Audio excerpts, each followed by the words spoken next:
اللغة أن أقول آل الكتاب أو آل القرية لا يصح. فإذا قلت آل يعني المقصود بها ماذا؟ أنه من ذرية الرجل. ولذلك لو كان كلمة آل، لو كان أنه تدخل الزوجة في كلمة آل لازم أن تكون آسيا زوجة فرعون في النار. لماذا؟ لأن الله تعالى يقول ويوم القيامة أدخلوا آل فرعون، مو أهل. آل فرعون أشد عذاب، لم يقل أهل. فخرجت الزوجة. لماذا؟ لأنها ليست من ذرية فرعون.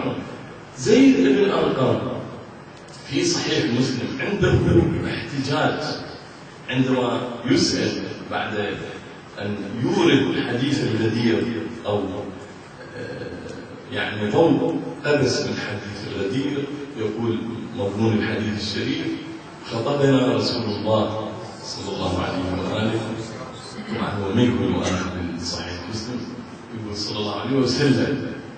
هذا أيضا خلافا للسنة النبوية، لأن السنة النبوية كما في صحيح البخاري عندما نزل قوله تعالى: إن الله وملائكته يصلون على النبي يا أيها الذين آمنوا صلوا عليه وسلموا تسليما اللهم صل على محمد وآل محمد. قالوا يا رسول الله قد عرفنا كيف نسلم عليك، فكيف نصلي عليك؟ فالنبي صلى الله عليه وآله وفقا لصحيح البخاري يشرح لهم كيفية الصلاة عليه. قال: تقولون اللهم صل على محمد وعلى آل محمد. فهذا تفسير الآية وفقا لصحيح البخاري. واضح الفكرة؟ اللغة أن أقول آل الكتاب أو آل القرية لا يصح. فإذا قلت آل يعني المقصود بها ماذا؟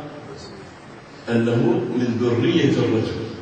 ولذلك لو كان كلمة آل، لو كان أنه تدخل الزوجة في كلمة آل لازم أن تكون آسيا زوجة فرعون في النار.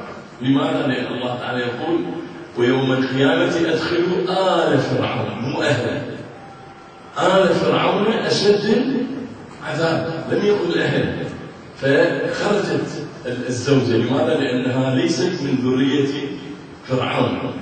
زيد بن أرقم في صحيح مسلم عنده احتجاج عندما يسأل بعد أن يورد حديث الغدير أو يعني ضوء أبس من حديث الغدير، يقول مضمون الحديث الشريف: خطبنا رسول الله صلى الله عليه وآله، طبعا هو ما يكون مؤخر من صحيح مسلم، يقول صلى الله عليه وسلم. هذا أيضا خلافا للسنة النبوية، لأن السنة النبوية كما في صحيح البخاري عندما نزل قوله تعالى: إن الله وملائكته يصلون على النبي يا أيها الذين آمنوا صلوا عليه وسلموا تسليما اللهم صل على محمد وآل محمد. قالوا يا رسول الله قد عرفنا كيف نسلم عليك، فكيف نصلي عليك؟ فالنبي